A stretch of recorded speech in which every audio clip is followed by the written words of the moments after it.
Nós moramos nesse motorhome que nós mesmos construímos há 1 ano e meio e uma das perguntas que a gente mais recebe é como ter internet na estrada? Dá para trabalhar viajando? Dá para contar com a internet para ser nômade digital? A Starlink vale mesmo a pena? E quais são as outras alternativas? Ao longo desse tempo, a gente vai percebendo que a internet acaba sendo um grande limitador para muita gente. Quem trabalha online, como a gente, acaba precisando de uma internet estável e até quem não trabalha acaba precisando da internet ao longo do dia a dia. E depois da pandemia, esse estilo de vida nômade acabou por ficar mais comum. Se você tem a possibilidade de trabalhar online, talvez esse vídeo seja o empurrãozinho que faltava para você tirar esse plano do papel. Durante esses quase 2 anos de viagem, a gente já testou algumas formas de ter internet na estrada. A gente vai compartilhar nossa experiência com cada uma delas e também falar sobre a nossa experiência com a Starlink depois de 6 meses de uso. A primeira opção são os chips locais, que acaba por ser os mais tradicionais, porque você acaba encontrando em qualquer banquinha, qualquer pessoa vendendo no meio da rua, ou até mesmo direto nas lojas. Nós já usamos as opções algumas vezes, como vocês podem ver aqui. E o ponto positivo é que acaba sendo uma opção muito mais econômica. Por exemplo, nós encontramos um chip com internet ilimitada aqui na Grécia durante 30 dias por apenas 13 euros. O ponto negativo é que nem sempre o plano pré-pago é econômico. Por exemplo, você compra um chip pré-pago de 500 gigas, não é suficiente para passar 30 dias, tem que ficar recarregando.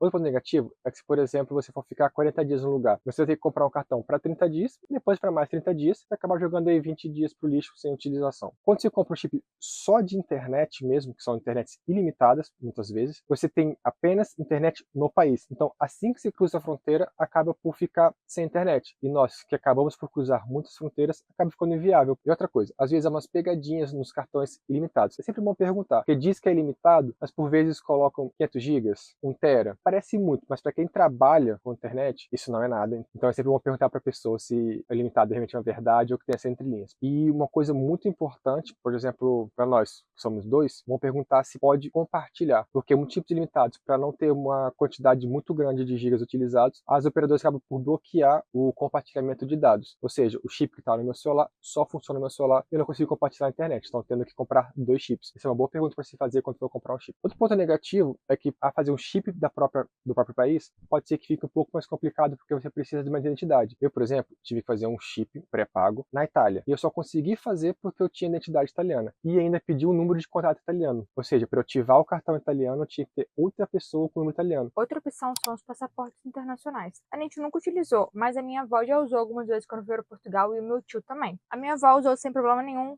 o meu tio não conseguiu usar. Se você tem um plano pós-pago no Brasil, por exemplo, a operadora te dá a opção de pagar uma taxa extra para poder utilizar a mesma internet que você teria no Brasil, só que fora do país. Dessa forma, você já chega no país com internet, não precisa perder tempo de férias indo atrás de chip. Mas aí tem uns pequenos detalhes. Algumas operadoras possuem um limite diário ou então um limite de dias que você pode ficar fora do país. E se você for nômade, isso não vai ser uma opção. Então pesquisa muito bem antes de assinar o contrato. A gente tem um problema parecido com o chip que a gente tem de Portugal. A gente saiu de lá com o número que a gente tinha quando a gente morava lá. Eu tinha de uma operadora e o Carlos de outra. A operadora dele queria cobrar uma taxa quando a gente estava na Itália, porque já fazia mais de 120 dias que ele estava fora do país. E essa taxa era mais do que o valor mensal que ele pagava, então não valia a pena. Isso teoricamente está na lei, mas o meu chip, que eu tô a mesma quantidade de tempo fora que ele, funciona sem problema. Então, hoje em dia ele tem o chip da Itália, só para não ficar sem internet fora de casa. Mas como ele falou, ele só conseguiu fazer porque ele tem o documento italiano e a gente deu o número do primo dele para para colocar um número de contato, porque para você ativar o chip tem que receber um SMS com código. Outro exemplo é o plano que eu tenho de Portugal. Eu tenho um pouco mais de 200 gigas dentro do país e 18 gigas dentro do espaço econômico europeu. Se for para um país fora dessa zona, eu tenho que escolher uma taxa extra. Se for países como Andorra e Suíça, por exemplo, pode pegar um adicional de 5 gigas por 7 dias, mas eu não acho que vale muito a pena. E se você for para alguns outros países, como vou colocar aqui a lista, pode pagar uma taxa de 4,90 por dia para poder acessar a internet sem problemas. É prático, ok, dá para ativar pelo aplicativo do telefone, mas eu particularmente não acho que seja uma boa opção, financeiramente falando. Quando nossos parentes vêm visitar a gente recomenda que eles usem o eSIM da Airalo. É muito mais prático das opções anteriores, você baixa o aplicativo e já consegue chegar ao destino com a internet funcionando. Você pode carregar de acordo com a sua necessidade, escolher o número de dias, o seu plano de dados, o local e muito mais. Então dá para você adaptar a sua viagem. Mas atenção que você precisa de internet para poder ativar o seu eSIM. Então o que a gente recomenda é você ativa quando entra no avião e aí você já consegue chegar ao destino com a internet funcionando. Dessa forma, ele funciona em todos os países e você não precisa ficar preocupando se vai ter internet quando cruzar a fronteira. O meu tio já usou, o meu cunhado também, e eles aprovaram. Que você tem que confirmar se o seu aparelho aceita eSIM. Os aparelhos mais novos já vêm com essa tecnologia, mas os mais antigos não. O celular do Cautio, por exemplo, não aceita ainda. Se você quiser testar na sua próxima viagem, eu vou deixar o nosso link de afiliado na descrição do vídeo. Você não paga nada mais por isso e ainda ajuda a gente.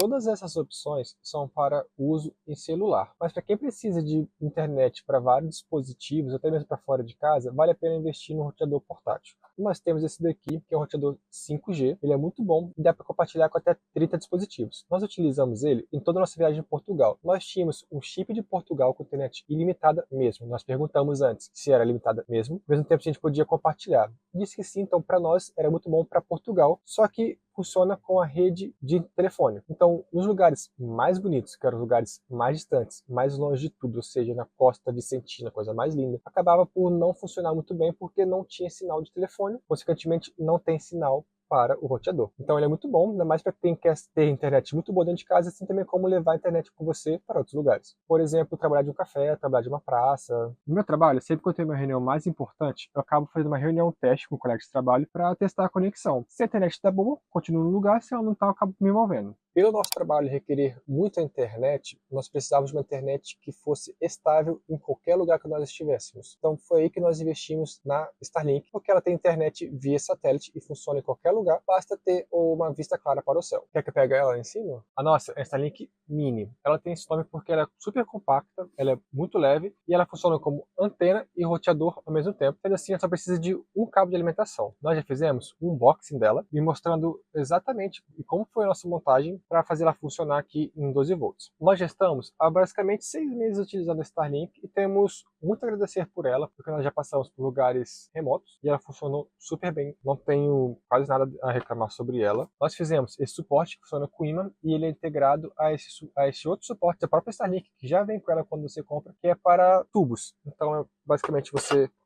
encaixar. Essa distância dos pés dos ímãs é exatamente entre os sulcos do teto da carrinha lá de cima. Então, você basta colocar a Starlink lá em cima, pelo aplicativo você vai acompanhando para fazer o alinhamento perfeito. Assim que ela estiver no lugar certo, aperta o parafuso, que ela já não mexe. Se você gostou desse suporte, vou deixar aqui o QR Code para você poder estar adquirindo. Vamos lá. Em 6 meses de Starlink, primeira coisa, sempre retire isso para de vez em quando ver o que está acontecendo. Nós acabamos de descobrir uma aranha morando aqui dentro, então sempre dê uma verificada como é que tá aqui em cima, né? Bom, agora vamos para o review dela depois de 6 meses de utilização. A Starlink Mini ela é mesmo feita para viajantes. Por exemplo, no site tem a foto de uma autocaravana. A nossa Starlink nós fizemos a montagem através de uma tomada USB-C de 65 watts, um cabo USB-C com a saída jack, que é o que ela tem aqui. Este cabo nós compramos na Amazon, mas também vende no próprio site. E essa link fica ali em cima. Nós já testamos ela com chuva, temporal, neve, vento forte, vento muito forte. Já testamos com ela andando, mas nós só conseguimos utilizar ela em movimento por causa do suporte. Os ímãs são realmente muito fortes. Cada ímã tem uma força de 10 quilos separadamente. Às vezes fica até difícil de tirar lá de tanto forte que os ímãs ficam. Então esse suporte está aprovadíssimo. Este suporte, para além dos ímãs que já são muito bons e emborrachados, não arranha a pintura do carro. O material dele é feito em asa. É um material muito resistente a altas temperaturas quanto a baixas temperaturas. Isso está há 6 meses, como eu disse, em neve e sol forte, e ele continua intacto, funcionando plenamente, assim como ele foi desenvolvido. Mesmo o suporte é algo muito positivo. A Starlink Mini, a conectividade é muito boa em qualquer tipo de clima, basta estar com o céu limpo, com nada em cima de você. Às vezes tem galhos de árvore que já atrapalham a sua conectividade. Outros pontos positivos é que ela não gasta muita energia, claro, gasta 65, até 65 watts hora, costuma consumir cerca de 30 a 40 watts hora, então é relativamente baixa pelo tanto de internet que ela nos proporciona, em torno de 150 a 250 megabytes por segundo, então é algo realmente muito rápido para ver um filme, uma série, assim, é sensacional. Para colocar vídeo no YouTube é sensacional. As minhas reuniões nunca falhou. Então é algo realmente que valeu o investimento. Então os lados negativos acabam sendo esse. Acaba sendo a mensalidade, o investimento inicial alto, mas depois que você compra isso, você tem só alegria, porque te dá uma segurança muito grande no trabalho. Você nunca vai ficar na mão, seja lá pro YouTube, seja pro seu trabalho pessoal, seja para uma reunião, seja para o que for. A Starlink não vai te deixar na mão, desde outro ponto negativo é que tem o céu aberto. Por vezes, em cidades, não funciona, e outras vezes funciona. Nós já paramos o carro no centro de Porto, tínhamos prédios de 4, 5 andares nos lados, e mesmo assim ela funcionou. Não funciona com 150 megabytes, mas ali com 50, 30 megabytes já vai funcionar na internet. Claro, nesses lugares você não consegue ter uma reunião, não consegue subir vídeo com tanta facilidade, mas consegue ter internet pro dia a dia ali bem facilmente. Outro ponto negativo é que a Starlink de um mês para cá começou a desligar sozinha. Quando estávamos em uma reunião, subindo vídeo, quando estava gastando muitos dados, acabava por desligar. Então esse foi o lado negativo dela. Mas acaba sendo positivo também, porque nós entramos em contato com o suporte da Starlink e ele prontamente já tentaram resolver o assunto. Fizemos uma série de testes e eles acabaram por trocar, sem custo algum, a nossa Starlink. Foi um pouco complicado, porque nós estávamos na Grécia,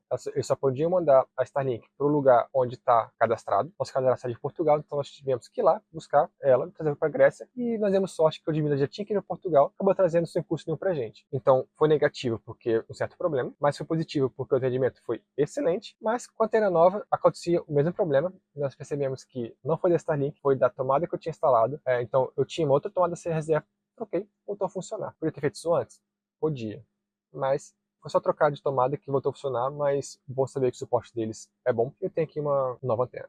Então, se você tem alguma dúvida sobre a Starlink ou sobre como nós fizemos a ligação para o motorhome, nos pergunte. Assim como se tiver alguma outra dúvida sobre conectividade na estrada, também nós vamos ter o maior gosto de responder vocês aqui no comentário. Se esse vídeo te ajudou de alguma forma, não esquece de deixar seu like, se inscrever no canal, ativar o sininho para não perder as próximas aventuras por aí. Até a próxima. Até a próxima. Você ia falar mais Tchau. alguma coisa? Sobre comentários. Porque eu gosto de responder comentários. Mas você já falou. Sei, meu querido. Eu já falei, né? Comentem. Ele gosta de responder nos comentários, gente. Por favor, tá bom? Mas é mais sobre as partes técnicas. Até a próxima. É.